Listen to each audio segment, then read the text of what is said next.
เก็บไหมเนี่ย อะไรอยู่เที่ยวบ้านกับพวกมันหายามตัวเล่นะอยู่สวรรค์คุณไปกินอันเส้นข้าวๆนะจะย่างเส้นย่างเส้นเขาเส้นพายบ่พายเขาบุกบ่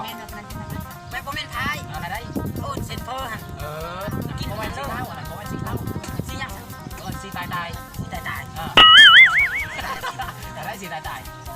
สร้างเขาไปได้พยายามกันก่อนไปย่ามเราอยู่สวรรค์ไปบอกกับเครื่องไปได้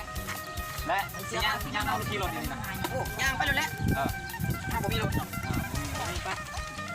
ไปเสียก่อน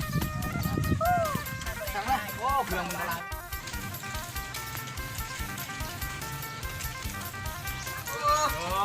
มาสวรรค์นี่บูทางไปทางใดนี่ไหนมันมีเดี๋ยวนี้มันมี2ทางสิแยกทางได้แหละย่างไปตั้งนาคุณเลยไปทางหน้าจะทำไรจะนอนเขาจะพาบันเนาะโอ้ในเมือง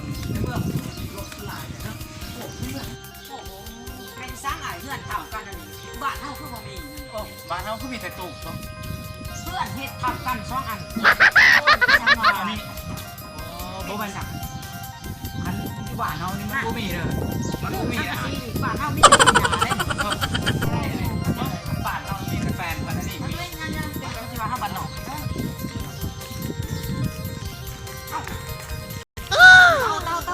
เตาบ้านเฮาบ่มีได้เป็นนี่เลยเด้อผู้ใหญ่จะเต่าไปเบิ่งหน่อยไปเบิ่งลูกนี่มุมๆต้นตามันก็แปลกๆเอาแล้วได้เต่ามันเป็นอะไรบ้านเฮาบ่เคยมีนั่นแหละเคยมีอยู่ได้ป่ะอยู่บ้านเฮาบ่มีสร้างบ้านเขาเฮ็ดเกิด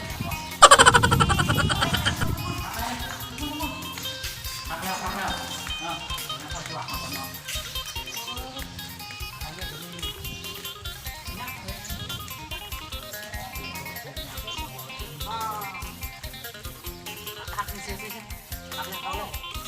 มีขี้เหือมีฮาราโบดป้าแถวนี้ก็เป็นมันแม่นอันนี้มีอยู่บ้านเฮามีโอ้ยผู้คนตึกแฮนั่นอยู่บ้านเฮาบ่มีเจ้าบ่มีอันนี้มันคือมีวะจังนี้บ่แม่นมึงบ่ตึกแฮนี่บ่แม่นกูหรอกน่ะได้มึงก็เบิ่งสภาพการแต่งตัวของกูนี่มึงเท่ก่อนนะเสี่ยวโอ้ยรอกูอ่ะโอ้ยไปดีมั้ยไปทางใดไปทางไหนได้เอาไล่ทางเลยมันยังอันนี้คอไก่บ่ห่างไกลบ้านเฮาบ่มีได้เป็นได้เดียวมันยังห่างไกลอันมาใส่เตี๋ยอันนั้นนี่มันยังอันนี้มันยังอันนี้เสียพยายามไก่ออกเนาะบ้านเฮาบ่มีแบบอะไรเต่าดำๆไม่ได้สร้างมีกันนี่บ้านเฮาบ่มีเลยบ่มีมาได้เขาอันนี้นะหัวเลยเอาตัวดำมีเต่าดำไปเต่าดำอยู่บ้านเฮาบ่มีเต่าดำเนาะบ่มีในเมืองมันมีแปลกในเมืองเนาะครับเบิ่งที่บ้านเฮาปองหมาเคยกินบ่ปลาเคยซื้ออยู่ปองปลาแดกปองปลาแดกให้ปลาแดกแล้วนั่นแล้วคือไหวซูมถ้าไหวเราคืออะไรวะขยันมารักกินขยันมารักกิน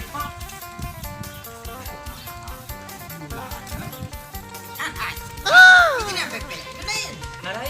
ก็มุ่งไปเลยที่บ้านเท่านี้อยู่บ้านเราเกิดในกระตุกนี่มันเกิดในจอไอ้ที่เคยมาเพราะบ้านเราไม่ได้ปลูกไปนี่บ้านเรานะมันเป็นธรรมชาติอันนี้ส่วนไหนก็ในจอเป็นไม่สิเกิดแปลกดีเลยอันนี้เป็นที่สร้างไม่แหละแนวกระบังใส่หน้าบ้านเรากระบังใส่หน้าอันนี้แหละอันนั้นกระบังไม้ไผ่บ้านเรานี่ก็มาเปลี่ยนสีแล้วเห็นบอกไม้ไผ่เป็นสีนี่ก็เป็นมีห้องผูกเสืออีกหัวเสือจัดไปเอาไปใส่น้ำกินมาต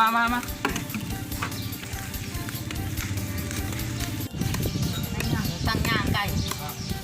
ไปทางได้ก็มีแต่แนวแปลกใส่ตามพายได้ครับเป็นยังเอาแตงโสมมาตามรอโปรโมท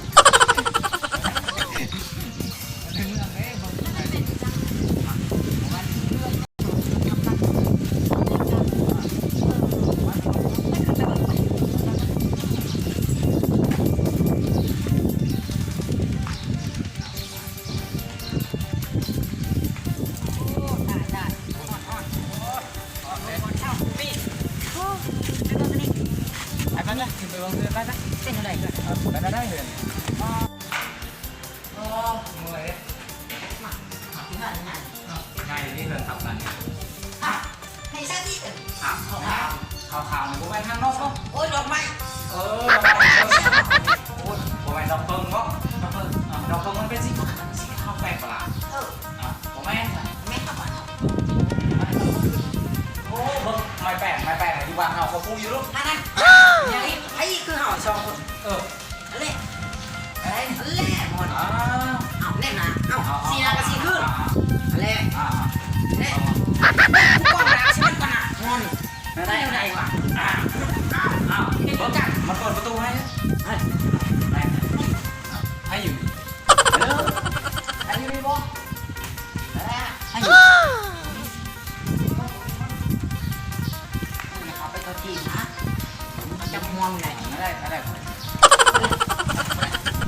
มันใครเอง มันใครเอง ไปเรื่อย ได้ ตำรวจที่จับมึงเลย เออ นี่แหละ